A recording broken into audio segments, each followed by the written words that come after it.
నమస్తే శ్రీరామ్ చంద్రమూర్తి గారు. నమస్తే అండి జానకి గారు. యెస్. ఇక్కడ మనం చూడొచ్చు సార్. అంటే గోల్డ్ హైదరాబాద్ నుంచి మొదలుపెడితే ముంబై వరకు కూడా చాలా వేరియేషన్స్ కనిపిస్తున్నాయి సార్. ఒకసారి నేను మీకు ఆ ప్రైస్ ఏ విధంగా ఉంది అక్కడ 22 అవ్వచ్చు, అలాగే 24 క్యారెట్స్ కూడా ఏ విధంగా ఉందో నేను చెప్తాను, మీకు చెప్పే ప్రయత్నం చేస్తాను. బట్ ఎందుకు ఇంత వేరియేషన్ అంటే నేను లెక్క చేసిన దాన్ని బట్టి ఒక ₹1687 నుంచి దాదాపుగా ఒక ₹8000 వరకు కూడా వేరియేషన్ కనిపిస్తుంది సార్. ఒక్కొక్క ఏరియాను బట్టి మనం చూస్తుంటే ఒక్కసారి అదొకటి క్లారిఫై చేయండి సార్. ఒకసారి నేను మీకైతే ఆ రేట్స్ చెప్పే ప్రయత్నం చేస్తాను. యాక్చువల్‌గా హైదరాబాద్‌లో మనం చూస్తే 24 క్యారెట్స్ 1,00,000 మార్నింగ్ ప్రైస్ చెప్తున్నాను సార్. మనం చేసేదానికి బిఫోర్. ఒకవేళ మనం చేసే టైం కనుక్కున్నా కూడా 1,50,000. అలాగే వైజాగ్‌లో చూస్తే మనకి 1,56,000 కనిపిస్తుంది సార్. అలానే వైజాగ్‌లో 1,57,000 కనిపిస్తుంది. విజయవాడలో ఒక ప్రైస్ ఉంది, హైదరాబాద్‌లో ఒక ప్రైస్, అలాగే విశాఖలో ఒక ప్రైస్ ఉంది సార్. రాజమండ్రిలో 1,54,420 కనిపిస్తుంది. అలాగే ప్రొద్దుటూరులో మనం చూస్తే ₹1,60,500 కనిపిస్తుంది. ముంబైలో చూస్తే ₹1,52,502 కనిపిస్తుంది సార్. ఇది మొత్తం నేను చెప్పిన price only 24 carats gold sir. ఎందుకు ఇంత వేరియేషన్ కనిపిస్తుంది సార్? మంచి క్వశ్చన్ అడిగారు మేడం. ఇప్పుడు మీకు ఏమవుతుందంటే గోల్డ్ రేట్ అనేది గోల్డ్ అసోసియేషన్ అనే వాళ్ళు, ఇండియన్ గోల్డ్ అసోసియేషన్ వాళ్ళు డిసైడ్ చేస్తారు యాక్చువల్ రేట్ అనేది. ఓకే. అయితే ఇప్పుడు ఏమైతుందంటే విపరీతమైన ఫ్లక్చుయేషన్స్ ఉన్నప్పుడు, ఇప్పుడు మార్నింగ్ ఒక రేట్ ఉంటుంది, మధ్యాహ్నం ఒక రేట్ ఉంటుంది, సాయంత్రం వచ్చేపాటికి ఇంకో రేటు, విపరీతమైన మూమెంట్స్ ఉన్నప్పుడు ఇలాంటి టైంలో ఏమవుతుందంటే గోల్డ్ పెరిగినప్పుడు బాగానే ఉంటుంది, యూనిఫామ్ రేట్స్ తీసుకుంటారు. గోల్డ్ తగ్గేటప్పుడు ఏమవుతుందంటే ప్రీవియస్ డే కనుక హెవీగా వీళ్ళు స్టాక్ హెవీగా ఉందనుకోండి వీళ్ళ దగ్గర, అప్పుడు ఏం చేస్తారంటే వాళ్ళు ఆ ప్రీవియస్ రేట్స్ని అడ్జస్ట్ చేసుకుంటూ స్లోగా తగ్గిస్తారు, కానీ ఒకసారి తగ్గించలేదు. ఇప్పుడు నేను గోల్డ్ షాప్ ఓనర్ అనుకోండి, ఇప్పుడు నిన్న నేను గోల్డ్ కొన్నాను, ఇవాళ గోల్డ్ రేట్ తగ్గిందని నేను లాస్ట్లో అమ్మలేను కదా. కాబట్టి ఏం చేస్తామంటే మనం అసోసియేషన్ ఉంటుంది ఇక్కడ, లోకల్ అసోసియేషన్ వాళ్ళతో మాట్లాడుకొని అందరం ఒక రేట్ మీద ఉన్నాం అనుకోండి, ఆ రేటు మన స్టాక్ అయ్యేదాకా కూడా ఆ డిస్కౌంటెడ్ రేట్లో ఇస్తుంటారు. అది మార్కెట్ రేట్ కన్నా గోల్డ్ రేట్ తగ్గినప్పుడు అది ఇవ్వరు అనమాట. ఇప్పుడు మీరు ఇంకోటి కూడా చూడండి, గమ్మత్ ఏంటంటే ఇప్పుడు మీరు సిల్వర్ 4,20,000 దగ్గర వెళ్ళి మీరు మీ దగ్గర ఒక కేజీ సిల్వర్ ఉంది అమ్మేస్తాను డబ్బులు అంటే వాళ్ళు ఎవరు, ఎందుకంటే హై మరి రేట్లు ఉన్నప్పుడు. ఇప్పుడు గోల్డ్ ఉంది మన 1,80,000 అయింది, నేను అమ్మేస్తాను నాకు డబ్బులు ఇచ్చే 1,80,000 అంటే వాళ్ళు ఎవరు, వాళ్ళు 4 రోజులు అయిరా 6 రోజులు అయిరా అంటారు. ఎందుకంటే వాళ్ళకి ఏమవుతుందంటే గోల్డ్ పెరుగుతుంది, తగ్గుతుంది అనే విషయం తెలుస్తుంది, ఎందుకంటే వాళ్ళ బిజినెస్లో ఉన్నారు కాబట్టి, ఒక 50 ఏళ్ళ నుంచి ఉంటారు కాబట్టి వాళ్ళకి ఒక ఐడియా ఉంటుంది. సో వాళ్ళకి ఏమవుతుందంటే వాళ్ళ బిజినెస్ లాంగ్ స్టాండింగ్ అవ్వాలి అంటే ఇప్పుడు స్పాట్ రేట్ ఉన్నట్టుగా వాళ్ళు ఇచ్చేసేస్తే బిజినెస్ చేయలేరు. కాబట్టి వాళ్ళకి ఏంటంటే ఈ మార్జిన్స్, నిన్న కొన్నవి 1 వీక్ బ్యాక్ కొన్నవి, ఇవన్నీ యావరేజ్ రేట్స్ చూసుకొని దాని మీద కొంత ప్రాఫిట్ వైజ్గా వచ్చేటట్టు చేసుకుంటారు. కాబట్టి వాళ్ళందరూ ఒక అసోసియేషన్ ఉంటారు కాబట్టి వాళ్ళ రేటుని ఇది మా రేటు, మీకు ఇష్టమైతే కొనండి లేకపోతే లేదు అని చెప్తున్నారు. సో అందుకని ఏమవుతుందంటే ఒక్కొక్కసారి డ్రాస్టిక్గా పాలైనప్పుడు మీరు ఇది ఇంకోటి కూడా చూడొచ్చు. మీరు ఇప్పుడు ఇవాళ ఫ్రైడే, ఇవాళ గోల్డ్ ఒకవేళ విపరీతంగా పాలైంది అనుకోండి, మండే ఇవాళ లేటెస్ట్ రేట్ ఉండదు, నిన్న ఇది ఫ్రైడే పొద్దున్న రేట్ ఉంటుంది. ఎందుకంటే ఇప్పుడు వాళ్ళు ప్రిపేర్ అయి ఉంటారు కదా, రేపు సాటర్డే కానీ సండే కానీ వాళ్ళు ఏమంటారు, మేము ఈ రేటు నిన్న మార్నింగ్ కొన్న రేటు కదా కాబట్టి మేము మీకు లాస్ట్లో ఎలా అమ్ముతాం బిజినెస్ చేసేటప్పుడు. కాబట్టి మీరు తగ్గినప్పుడు ఏమంటే ఇవాళ బాగా కంటిన్యూగా తగ్గుతున్నప్పుడు ఒక 3 days యావరేజ్ రేట్ వేసుకుంటూ వెళ్తారనమాట. సో ఇప్పుడు ఈ యావరేజ్గా త్రీ రేటు తీసుకొని లోయర్ రేటు అదే హై అనుకోండి ఇమీడియట్గా తీసుకుంటారు. అంటే ఎవరికి వాళ్ళు ఏంటి, వాళ్ళకి ఫేవర్గా ఉన్న రేటే చెప్తారు కదా ఏ బిజినెస్లో అయినా కానీ. ఇప్పుడు ఇదే గోల్డ్ పెరిగింది అనుకోండి, పెరిగినప్పుడు ఎమ్మటే అడ్జస్ట్మెంట్ అయిపోద్ది, తగ్గేటప్పుడు మాత్రం అడ్జస్ట్ చేయరు. సో ఎందుకని వాళ్ళు ఆల్రెడీ పొజిషన్స్ ఉంటాయి, వాళ్ళు ఆల్రెడీ లాస్లో ఉంటారు కాబట్టి ఇది జరుగుతుంది అనమాట. ఇక్కడ అర్థమైందా మనకప్పుడు మీకు? సప్లై డిమాండ్ లాగా ఇక్కడేం కనిపిస్తలేదు కదా సార్. మరి అప్పుడు అంతా టోటల్‌గా వాళ్ళే ఇక్కడ గోల్డ్ ప్రైస్‌ని డిసైడ్ చేస్తున్నట్టు మనకి కనిపిస్తుంది కదా! అవును. ఇప్పుడు వాళ్ళు అమ్మేవాళ్ళు వాళ్ళే కాబట్టి, అంటే వాళ్ళు కూడా కంప్లీట్‌గా డిసైడ్ చేయలేరు. ఎందుకంటే వేరే ఊరికెళ్ళి కూడా కొనుక్కోగలరు కాబట్టి, వాళ్ళు కొంత వరకు ఒక 1 డే, 2 డే వాళ్ళు ఆపగలరు. అదే రేటుని ఇప్పుడు ఇవాళ ఫాల్ అయిన రేటు రేపు ఎల్లుండికి అడ్జస్ట్ అవుతుంది. ఎందుకంటే వాళ్ళకి ఈలోపు ఆ సేల్స్ జరుగుతుంటాయి. అంటే ఇప్పుడు మనకి ఊళ్ళల్లో ఇప్పుడు ఇవ్వాలంటే మనం డైలీ గోల్డ్ సిల్వర్ రేట్లు మాట్లాడుకున్నాం కానీ అంతకుముందు డైలీ ఏముండదు కదా పెద్ద గోల్డ్ మీద.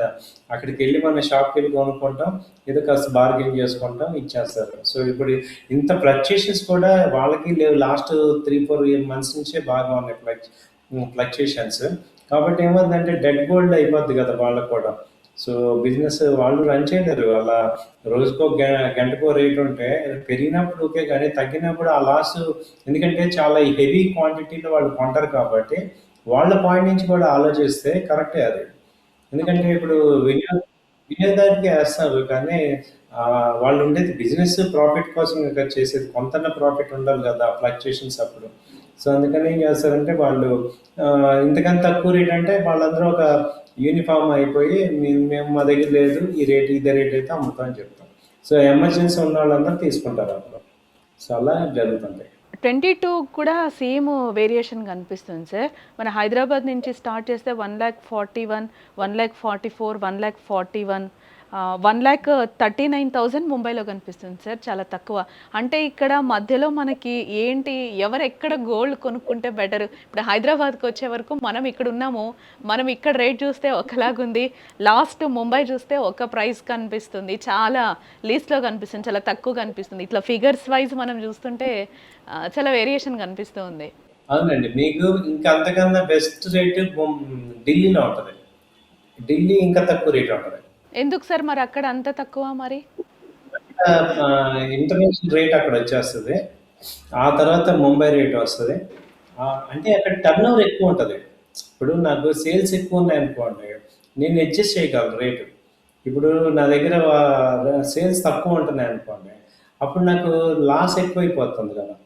సో ఇప్పుడు నేను గోల్డ్ షాప్ ఓనర్ అనుకోండి, ఢిల్లీలో ఏమవుతుంది ఎక్కువ సేల్స్ ఉంటాయి కాబట్టి రేట్ అడ్జస్ట్ చేసేస్తారు.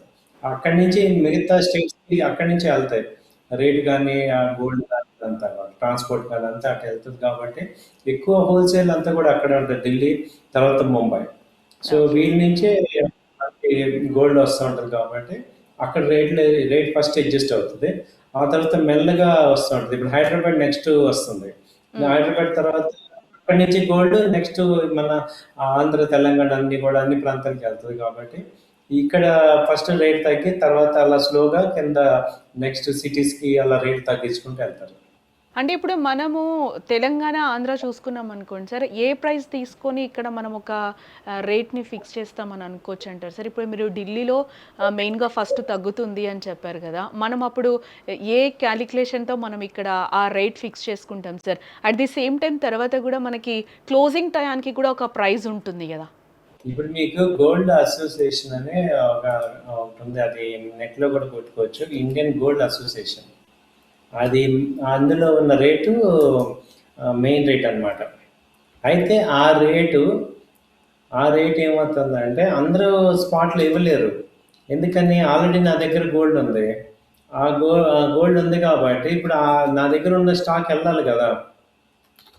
సో ఇండియన్ గోల్డ్ అసోసియేషన్లో ఇప్పుడు రేట్ ఎంత ఉంది వాళ్ళ నెట్లో చూసుకుంటే మనకు అర్థమవుతుంది.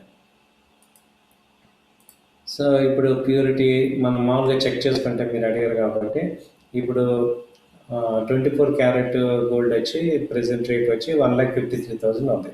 హ్మ్. సో ఇప్పుడు 1,53,000 యాక్చువల్ రేట్ 99. ఓకే. హ్మ్. ఇప్పుడు ఈ రేటు యాక్చువల్ అలాగే సిల్వర్ వచ్చి 2,41,000 ఇవాళ మార్నింగ్ రేట్ అనమాట ఇది. హ్మ్. సో ఈ రేటు మీద యాక్చువల్గా ఇవ్వాలి. అయితే ఇక్కడ ఏమవుతుంది, నేను నిన్న సిల్వర్ వచ్చి నేను 2,70,000లో కొని ఇవాళ పొద్దున్నే నేను 2,40,000లో నేను సెల్ చేయాలంటే ఒక షాప్ ఓనర్గా నాకు ఎంత కష్టం. హ్మ్.